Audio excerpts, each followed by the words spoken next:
Hello दोस्तों, welcome back. मैं arc movie explain कर रही हूँ। इसका फर्स्ट पार्ट मैंने थोड़ी देर पहले अपलोड किया है। अगर आपने वो नहीं देखा है तो पहले वो देखिए, अदरवाइज कहानी कुछ समझ नहीं आएगी। उसकी लिंक मैंने नीचे डिस्क्रिप्शन में दी हुई है। तो चलिए शुरू करते हैं। यहाँ पे नेक्स्ट लूप शुरू होता है, यानी 8वां लूप। दोनों भी नींद से उठते हैं, तब यहाँ पे इनको मारने के लिए कोई भी नहीं आता। तो ये दोनों भी चुपके से आर्क रूम के यहाँ पे चले जाते हैं। यहाँ पे कज उस मशीन के साथ छेड़खानी करने ही वाला था, लेकिन तभी सनी वहाँ पे उसे रोकता है। और इस लूप में मशीन के छेड़खानी के कारण कज मरता नहीं है। वैसे दोस्तों यहाँ पे भी एक लूप होल है जो मैं आगे बताऊंगी। लेकिन इसी दरम्यान जो ग्रिम था उसे भी ऐसी चीजें लगता है कि काफी रिपीट हो रही है। तो सनी उसे पूछता है कि क्या हुआ, तो वो कहता है कि ऐसा लग रहा है कि सारी चीजें रिपीट हो रही है, यानी इसको भी धीरे धीरे याद आ रहा था। इसके बाद सनी ग्रिम और ब्रदर को मार डालता है और कज को कहता है कि हमें जल्दी उसे ढूंढना होगा। यानी यहाँ पे कज भी टॉरस कॉर्पोरेशन के साथ मिला हुआ था और ये लोग फिर ZMP को कॉल करते हैं। ZMP ये टॉरस कॉर्पोरेशन के वॉर रोबोट्स थे। अब यहाँ पे रैंटल और हैना सेम प्लान करती है। वो लोग दूसरे रूम में जाते हैं और इन दोनों को भी साइनाइड गैस से मारने की कोशिश करते हैं और दोनों भी गैस मास्क लगा के दूसरे रूम में आके छुप जाते हैं। इस रूम में हैना नोटिस करती कि एक घड़ी काफी तेजी से जा रही है। तो रैंटन उसे एक्सप्लेन करता है कि आर्क मशीन के कारण टाइम बहुत स्पीड में स्पिन हो रहा है। जितनी फास्ट मशीन चलेगी उतना ही फास्ट ये टाइम चलेगा।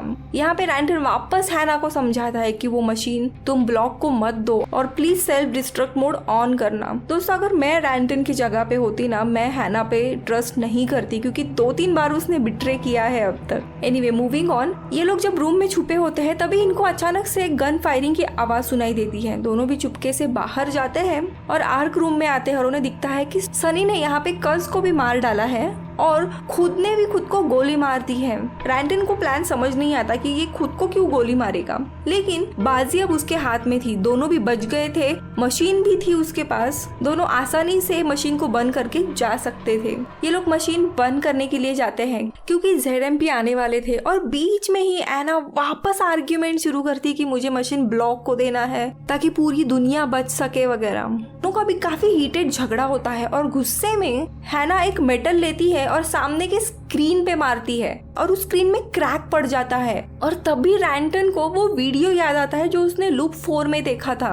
उस वीडियो में भी पीछे स्क्रीन पे क्रैक पड़ी हुई थी, लेकिन रैंटन और हैना उन दोनों को भी वीडियो रिकॉर्ड कब किया इसकी कोई मेमोरी नहीं थी। अब ये दोनों भी वो सब कुछ छोड़ छाड़ के यहाँ से भागने का प्लान बनाते हैं क्योंकि ZMP आने वाले थे। लेकिन तभी हैना को ग्रिम के मुंह पे एक पेपर मिलता है जिसपे कुछ लिखा हुआ था। वो उस पेपर को निकालने के लिए जाती है, लेकिन नीचे काफी खून गिरा हुआ था और उसी में गिर के उसे शॉक लगता है और वो उधर ही मर जाती है। ओके, एग्जैक्टली क्या हुआ यहाँ पे, या फिर सनी ने खुद को क्यों मारा? सो दोस्तों यहाँ पे ये मास्टर प्लान सनी का था। जब ऐसे उसे समझ आ गया था कि साइनाइड गैस के कारण वो खुद भी मरने वाला है, वो इस लूप में ऑलरेडी हार गया था, इसीलिए वो ग्रिम के मुंह में एक पेपर डालता है जिसमें स्काई लिखा हुआ था। उसे पता था कि हैना यहाँ पे आएगी तो वो ग्रिम के मुंह से पेपर निकालने के लिए जाएगी और खून में गिर के उसे शॉक लग के मर जाएगी। ये उसने प्रॉपरली प्रेडिक्ट किया था।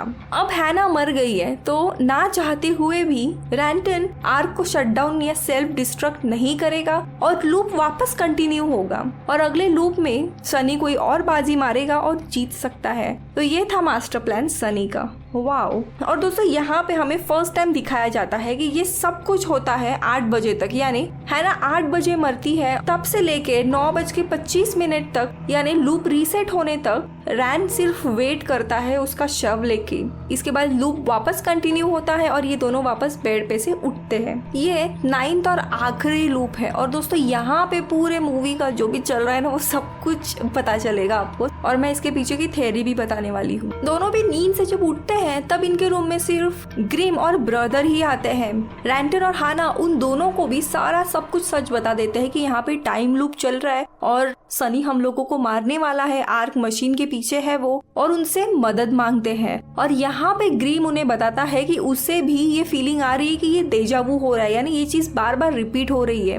और फिर ये चारों भी उन दोनों को मारने के लिए चले जाते हैं। लेकिन यहाँ पे कज और सनी चारों पे भारी पड़ते हैं और उन्हीं को पकड़ लेते हैं और हैना को गन पॉइंट पे रख के रैंडन से पासवर्ड लेते हैं मशीन का। यानी दोस्तों यहाँ इन अ वे सनी जो है वो इस लूप में जीत गया था, इसीलिए वो मशीन को डिसेबल करता है और हैना को मशीन को टच करने के लिए कहता है ताकि वो मर जाए। वो मशीन को टच भी करती है, लेकिन मशीन भी वैसे ही चल रही थी और हैना भी जिंदा थी। तो रैंडन उसे कहता है कि मशीन को मैन्युअली शट डाउन करना होगा और वो उसे शट डाउन करने के लिए जाता है और तभी वो सीधा घर की पूरी लाइट ही बंद कर देता है और हैना को लेके घर से बाहर आ जाता है। यहाँ पे पता चलता है बाहर का माहौल बहुत ही गंदा है, हम नॉर्मल एयर को ब्रीथ नहीं कर सकते, मास्क लगाना पड़ेगा, इसीलिए इंसान मास्क में दिखाए हैं। नाइस। सो फाइनली हमें लगता है कि ये दोनों भी बच गए हैं, घर के बाहर आए, टाइम लूप से अभी निकल जाएंगे। और तभी मूवी का अगला प्लॉट रिवील होता है कि ये जो टाइम लूप चल रहा था ना, वो उसका एक सर्कल है, एक पैरामीटर है, एक प्रॉपर एक सर्कल था और उस सर्कल में ही ये टाइम लूप चल रहा था। और बाहर की दुनिया में पता नहीं काफी समय बीत भी गया होगा, इन्हें आज की तारीख, आज का साल कुछ भी पता नहीं है, कितने टाइम से ये लूप चले जा रहा है ये पता नहीं है।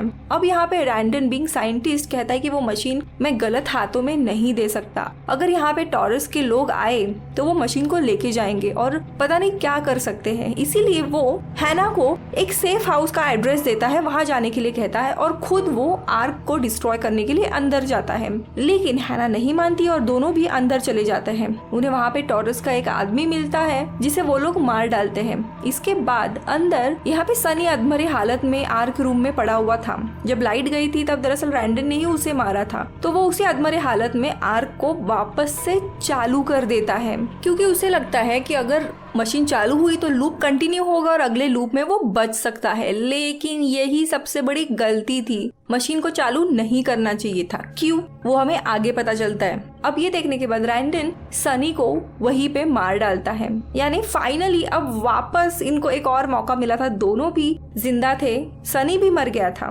लेकिन टॉरस के रोबोट्स आने ही वाले थे। इसलिए फाइनली रैंडन डिसाइड करता है कि ये मशीन ब्लॉक के लोगों को ही दी जाए ताकि टॉरस के खिलाफ जो वॉर है ना वो जीता जाए। और दोस्तों तभी उसकी नजर जाती है मशीन्स के लॉक्स पे और मूवी का सबसे बड़ा प्लॉट इधर रिवील होता है कि यहाँ पे 9th लूप यानी ये जो आखिरी का लूप चल रहा था ना, उसमें मशीन रीस्टार्ट करने के कारण एक एरर आया था, जिसके कारण एक सीक्वेंस बना था जिसमें ये 9 लूप्स थे। वो पूरा लॉग ओपन करके चेक करता है और दोस्तों उसे हजारों संख्या में वैसे सीक्वेंस मिलते हैं और हर एक सीक्वेंस में ऐसे 9 लूप चल रहे थे। इसी का मतलब ये है कि ये लोग 2 लूप में फंसे हुए हैं। पहला लूप जो हर 9 बार रिपीट हो रहा है, जो भी हमने मूवी में देखा। उसके बाद सनी ने मशीन रीस्टार्ट की, उसके कारण 9th लूप उधर ही ब्रेक हो जाता है और एक नया सीक्वेंस शुरू हो जाता है, यानी एक नया लूप जिसमें वापस 1 से लेके 9 तक जितने भी लूप इन्होंने प्ले किए हैं वो वापस रिपीट होंगे। और वैसे हजारों सीक्वेंस के लॉग्स ऑलरेडी कंप्यूटर में प्रेजेंट है, यानी इन्होंने कितनी बार वो लूप रिपीट किया है इसका कोई अंदाजा नहीं है। कितने दिन हुए, कितने साल हुए, कुछ पता नहीं है। हर एक सीक्वेंस के बाद पिछले सीक्वेंस की जो मेमोरी है वो नेक्स्ट सीक्वेंस में इनको नहीं मिलती, इसीलिए इनको नहीं पता था कितने सीक्वेंस ऑलरेडी बीत चुके हैं। एक सरल भाषा में समझाती हूँ कि चलो आप एक बिल्डिंग में रह रहे हो जिसमें 9th फ्लोर है,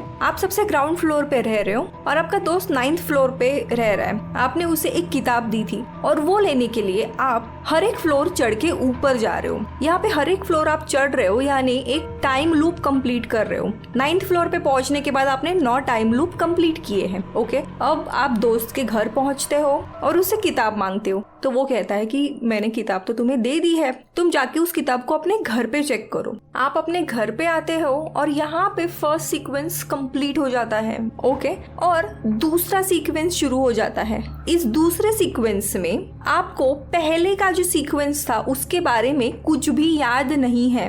अब यहाँ पे भी आपको लगता है कि किताब आपने अपने दोस्त को ही दी है, इसीलिए आप वापस 9 फ्लोर चढ़ने लगते हो, यानी वहाँ पे वो लूप रिपीट होता है और आपके दोस्त को भी कुछ पता नहीं है। इसके लिए दोस्त भी बोलता है कि मैंने किताब दे दी है, आप अपने घर में ढूंढो। आप जैसे ही घर में आते हो वहाँ पे सीक्वेंस 2 खत्म होता है, आपको कुछ याद नहीं है, नए सीक्वेंस में आपको पता नहीं है, इसके लिए आप वापस 9th फ्लोर पे जाते हो और वापस ये लूप कंटिन्यू होता है। ऐसे 2 लूप चल रहे हैं सेम चीज इन 6 लोगों के साथ हो रही है। नए सीक्वेंस में इन्हें पिछले सीक्वेंस का कुछ भी याद नहीं है, इसीलिए वो आधा अधूरा वीडियो जब ये दोनों भी देखते हैं तब उन्हें कुछ भी याद नहीं था कि वो वीडियो कब रिकॉर्ड किया, पिछले सीक्वेंस का वीडियो था। Okay, now back to story. इन दोनों को ये सारी चीजें समझ आती है। एक तो काफी पैनिक होती है हैना, उसके बाद वो ZMP के रोबोट्स आते हैं।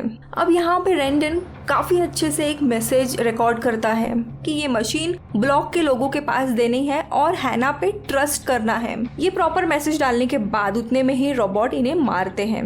ओके, देन अगेन 9:25 होते हैं और मशीन एक नया सीक्वेंस शुरू करती है क्योंकि वो रिस्टार्ट हुई थी। और दोस्तों यहाँ पे सबसे पहले उठती है हैना और मूवी खत्म हो जाती है। अब 1 बाय 1 सारे सवालों को देख लेते हैं। सबसे पहले कि हैना की उठी लास्ट सीक्वेंस। अब आपको याद होगा आर्क इस मशीन से जो भी दूर व्यक्ति होगा उसे अपनी याददाश्त पहले मिलती है। लास्ट का जो 9th लूप हमने देखा उसमें कुछ ना कुछ चेंजेस होने के कारण हैना सबसे दूर मर गई थी और इसीलिए इस सीक्वेंस में वो पहले उठती है। और दोस्तों ये लूप वैसे ही कंटिन्यू होता है, लेकिन इनको लास्ट सीक्वेंस में क्या हुआ था, मतलब ऐसे काफी हजारों में लूप चले हैं, इसके बारे में दोनों को भी कुछ भी याद नहीं है। अब इसके बाद ये दोनों भी लूप से कैसे बाहर निकलेंगे, आर्क ब्लॉक को देंगे या नहीं, ये इस मूवी में तो बताया नहीं है, शायद नेक्स्ट पार्ट में हमें बताएंगे। लेकिन अगर आप नोटिस करोगे हर एक सीक्वेंस और लूप में चीजें अलग अलग हो रही है। जैसे पहले सीक्वेंस में हमने देखा रैंडन उठता है, इस सीक्वेंस में अब ये उठी है, यानी